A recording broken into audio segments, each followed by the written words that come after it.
What's up everyone, my name is Mike, and welcome to another GameCast Rewind. Today I'll be taking a look at Super Mario 64, along with the multiplayer ROM hack and the HD texture pack. Enjoy!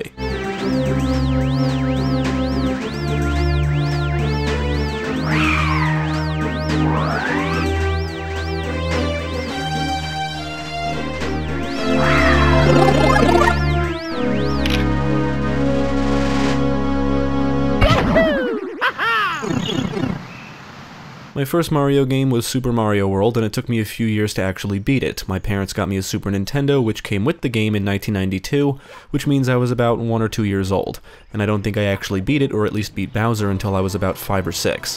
When I first beat it, I was so excited. I was jumping up and down, and I went and found my mom to tell her of what felt like my greatest gaming accomplishment at the time. The Super Nintendo was my gateway into gaming, and Super Mario World was one of the first games I ever owned. I would play it a lot as a kid, even after I did beat it, and I still play it quite often even to this day. It's one of my favorite games of all time. I would never get the chance to try the real sequel, Super Mario 64, until I bought a DS in 2007 or 8 and played the DS version. However, I've always heard this version was inferior to the original, and in 2010 I finally got my chance to play it, after I finally acquired the Nintendo 64. Developed and published by Nintendo, Super Mario 64 was released in September 1996. This was the first 3D entry in the series and is often considered one of the greatest 3D platformers of all time, as well as one of the greatest games of all time. For this review, not only did I play the original game, but Jeremy and I teamed up and played the Super Mario 64 multiplayer version 1.4.2 ROM hack using the Project 64 emulator, and I also played through the game again with the HD texture pack version 1.5 using the Dolphin emulator, specifically the Ishiruka build, along with gecko codes to get it running in widescreen. Links to the multiplayer ROM hack and texture pack will be provided in the description below, and be sure to read the directions on how to get it all working before playing. So let's take a look at Mario 64 and see why it's held in such high regard and what makes it so special. The obvious and most unique thing about Mario 64 was the fact it was in 3D. This was huge back in 1996, and the game's camera was revolutionary. When the game starts, you see Lakitu flying around the castle holding a camera, and some actually theorize that you're technically playing as Lakitu.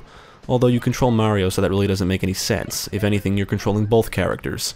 Either way, you can toggle between the Mario cam and Lakitu cam and rotate the camera for better angles depending on the situation. However, while this may have been revolutionary in 1996, it has aged terribly, and it often works against you. The camera will often position itself in spots where it's hard to judge depth perception, or maybe there's an object or wall obstructing your view, and even after trying to adjust it yourself, it doesn't always stay where you want it. The camera alone can make some of the jumping and platforming harder than it needs to be, especially in the later worlds, but if you have patience and take your time, you should be able to navigate the environment successfully. If it's your first time playing, working with the camera does take some getting used to, and you should keep in mind that there were no other games like this back when it released, so I can let most of this go. This type of camera control would influence most future 3D games, and is just one of the many ways Mario 64 impacted the gaming world.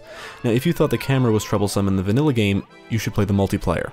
In multiplayer, player 1 is Mario and player 2 is Luigi, and both players can control the camera. Each player can press a button to have the camera focus on their character, and this can be done at any time, so coordination is key. If you don't communicate with each other, you'll just end up having a frustrating time. When both players split up, the camera will zoom out so both characters can remain in view, and because both players have control of the camera, it can be tough trying to accomplish 2 goals at the same time, especially if both players prefer different viewing angles, so most of the time it's best if both players work together to accomplish the same goal. Ideally, split screen would be best, but considering this ROM hack is incredible as is, I really shouldn't complain, nor do I know if that's even possible.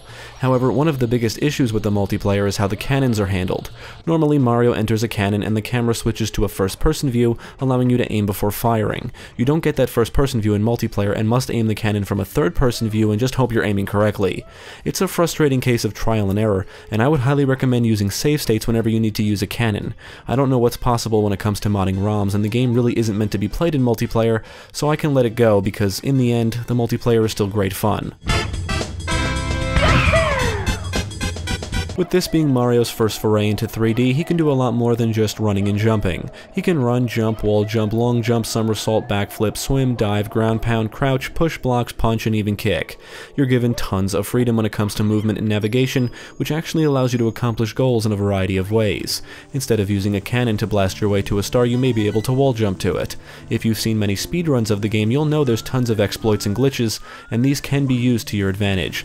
I'm not that great at the game that I can be jumping and diving all over the environment, glitching my way upstairs and through walls, but it is possible to do these things, and pushing the game to its limits is all part of the fun. You may see this game as just being broken, and yeah, I guess it is, but it's broken in a good way. Mario can still jump on enemies' heads, even punch and kick them. Killing enemies often rewards you with coins, and some of the tougher enemies rewards you with blue coins. A standard gold coin grants you 1 coin, a red coin grants you 2 coins, and a blue coin grants you 5 coins. Gold coins are scattered all throughout the environments, even within question mark boxes and breakable boxes. Every standard world has 7 stars to collect. 6 of the stars are found within the worlds by completing some kind of objective, and the 7th star is always rewarded to you by collecting 100 coins.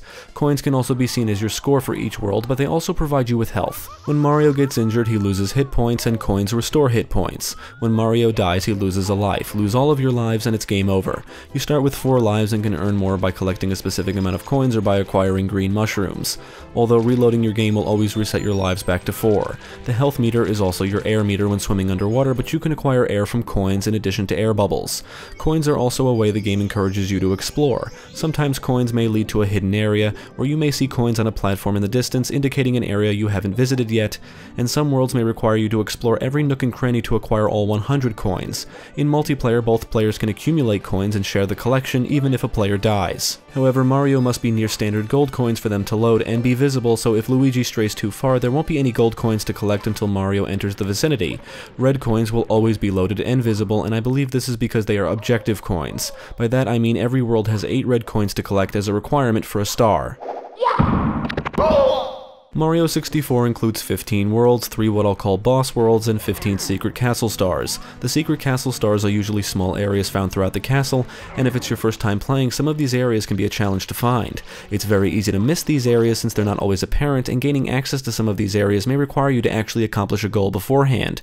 It's all about exploration, discovery, and utilizing your abilities to uncover everything. Throughout the worlds are different colored boxes which must first be activated by pressing switches before they can be broken. The switches are located in the secret areas found throughout the castle. However, these boxes are special because they grant Mario special abilities for a brief time. Red boxes reward Mario with the wing cap, which allows him to fly, although I should say hover or glide because he'll always be slowly descending until he reacquires or finds another wing cap. I'm not really a huge fan of the wing cap because of how you're always descending. I just wish you could actually fly, but that would also remove some of the challenge. Green boxes reward Mario with the metal cap, which makes him invincible and allows him to walk along the ground when underwater. And the blue boxes reward Mario with the vanish cap, which turns Mario invisible, enabling him to walk through specific walls. You'll need these caps to acquire certain stars within the worlds. That is, if you don't know of any exploits to acquire the stars without them. Most stars can be acquired without these caps, and when entering a world you can see a list of stars, and the description for each star is actually hints to where they are or how to acquire them. The game will select which star you should go for, but you can actually collect most stars in any order you wish. However, some stars the game selects for you do alter the world a bit. Maybe there's a new platform or even a new enemy. So while most stars can be acquired in any order, every now and then you'll be required to acquire certain stars first before you can acquire others. For example, in Dire Dire Docks, you need to acquire a star and then beat Bowser before re-entering the world to acquire the rest of the stars, and you'll actually see a difference in the world itself.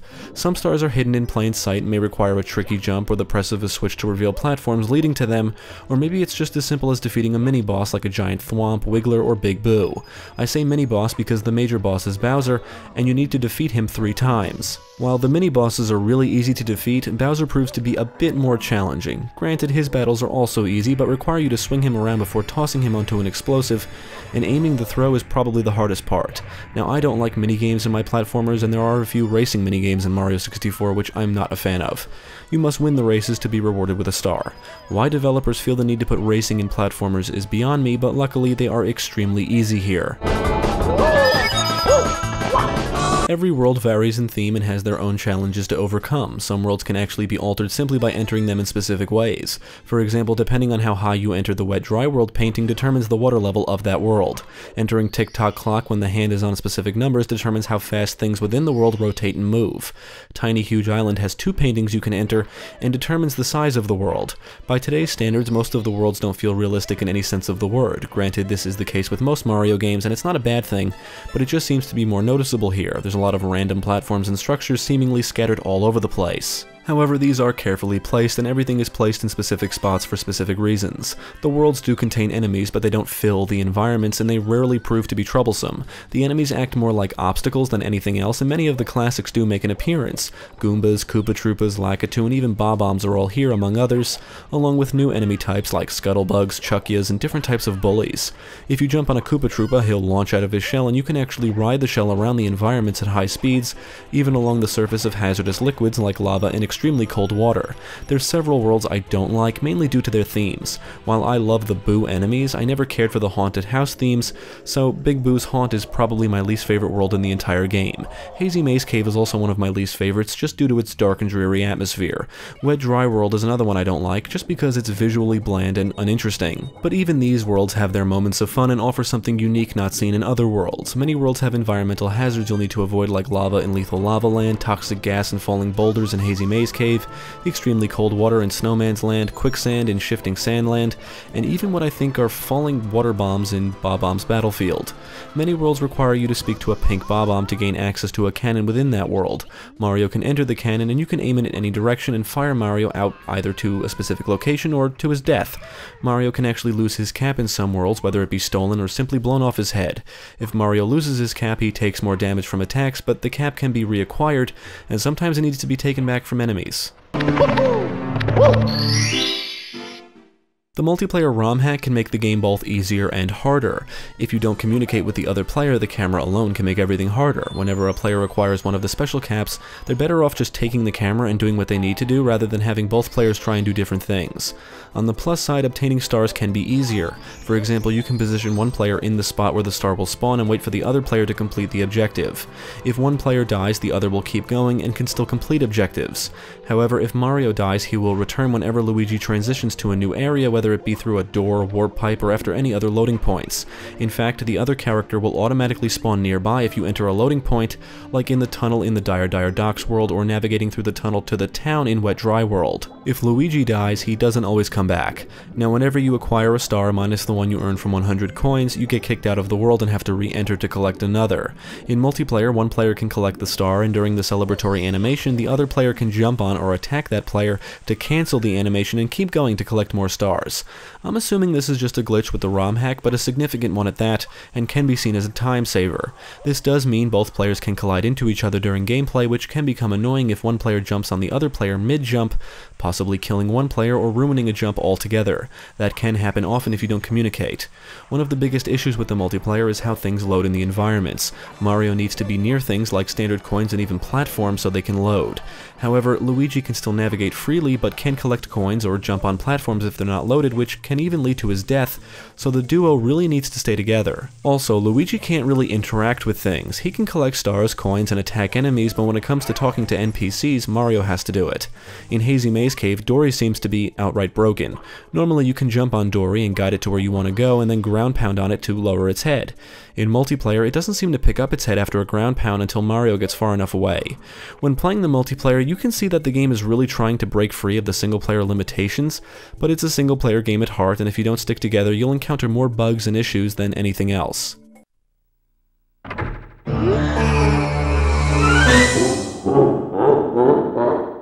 The story here is basically the same as previous games. Bowser kidnaps Princess Peach and Mario sets out to rescue her.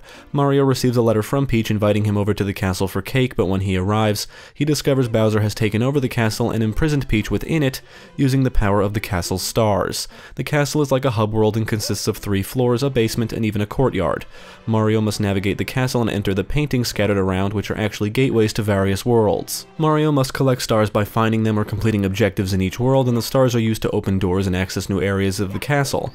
Even the castle itself has stars hidden around. There's very little voice acting, and when you interact with NPCs throughout the environments, all dialogue is in text form. Like every other game in this series, the premise is simple, not important, and takes a backseat to the gameplay. Mario 64 released in 1996, and you can tell the game looks dated. Character models are blocky, textures and backgrounds are blurry, and everything has somewhat of a simple look to it. On the plus side, everything is vibrant and colorful. The multiplayer ROM hack includes a Luigi model that resembles his appearance in other Mario games, although he still sounds like Mario. The HD texture pack replaces all of the environmental textures with brand new high-quality textures that are sharp, crisp, and have this artistic look to them. In my opinion, they fit the theme of the game, but I've heard some say it makes the game lose its charm. Enemies are retextured, as is the HUD. You can see the environment reflecting off of Metal Mario, and even Mario's face received an overhaul. However, it does not appear that his cap, outfit, or the hair on the back of his head received any new textures. The new textures really breathe new life into some of the worlds, like Wet Dry World for example. I found myself often staring at the backgrounds and just admiring the excellent texture work. The widescreen gecko codes did not affect the game in any negative way, and I also toyed around with different HUD codes, including one that eliminates the HUD altogether, allowing you to bring up different elements by pressing different buttons. The texture pack in combination with the Gecko and Action Replay codes basically make it feel like you're playing an HD version. When it comes to the audio, there's a handful of music heard throughout the worlds, and there's even some remixes of classic Mario songs thrown in. The soundtrack is catchy and memorable, and some of the songs heard here are just iconic, and have been heard again, albeit remixed, in future games. The sound effects are good and what you would expect. They fit the cartoony feel the game is going for. On the technical side, there's definitely some issues, however nothing game-breaking. There's a lot of clipping, Mario would often get stuck on the edge of platforms and kind of jackhammer until he's on a surface. There's a lot of pop-in, you can see Mario's model enter low-res mode when he's far from the camera, and many of the game's glitches can be exploited, like long jumping backwards up the staircase to the final set of worlds, or simply wall jumping through ceilings, and just things like that. Over the years, speedrunners and other dedicated players have discovered various new exploits, tricks, and ways to manipulate the mechanics to acquire stars in brand new ways. The frame rate would often dip when playing the vanilla game, but not as often when running it on an emulator. In multiplayer, neither Mario or Luigi reflect any of the visual effects when acquiring the special caps. The multiplayer game also crashed a few times. During my time with the HD texture pack, the game completely froze once, and twice it refused to load Hazy Maze Cave upon entering the world, forcing me to restart the game. I also noticed some minor glitches with text boxes. Overall, the vanilla game is the most stable. I've played Mario 64 numerous times over the years, and this was our third time playing the multiplayer ROM hack. I love Mario 64, and it's my favorite 3D platformer of all time. There's just something about it that keeps me coming back. I think it's a combination of the world design, freedom, and music. You're given the ultimate freedom, there's very little hand-holding, and it's just fun exploring the worlds and discovering new things. The multiplayer is best enjoyed if you want to have fun and mess around, but if it's your first time playing the game, I would avoid the multiplayer hack at all costs. It makes the game seem more broken than it already is, and introduces a ton of new issues not seen in the vanilla game. However, it's still good fun, and if you always wanted multiplayer in Mario 64, this is the closest you're going to get as far as I know. There's not much to say about the HD texture pack since it's just a visual overhaul and doesn't really affect the gameplay. However, playing in widescreen is awesome, and this may be the closest we get to playing an HD remaster of this classic game, at least until we get an official one. There's no denying Mario 64 has issues, and that's just become more noticeable over time, but in 1996 this game was a breakthrough for the gaming industry. The freedom, control, and camera are just some of the ways the game made an impact. Mario 64 provided this no-limits feeling, no clear direction on where you need to go, and basically let you roam free within the environments, encouraging you to think for yourself, explore, and discover all the things the game had to offer. It was the first jump into 3D, something that really can't be replicated twice, and luckily, it wasn't just a gimmick, it shaped the future of gaming. Super Mario 64 is one of the greatest games ever made, period. Whether you like or dislike Mario or platformers, there's no denying the game was revolutionary, there's no denying it did a lot of things first, and there's no denying that many future games borrowed from Mario 64. Granted, it has problems. It hasn't aged gracefully in many areas, including the visuals and camera, but these things can be tolerated. It's fun to play, you're given plenty of freedom, and even to this day, players are still discovering new tricks and exploits. In many ways, Mario 64 is a true sandbox of exploration and platforming. I would highly recommend Mario 64 to fans of the series and even platformers. If you've played it before, play it again because it's just that good.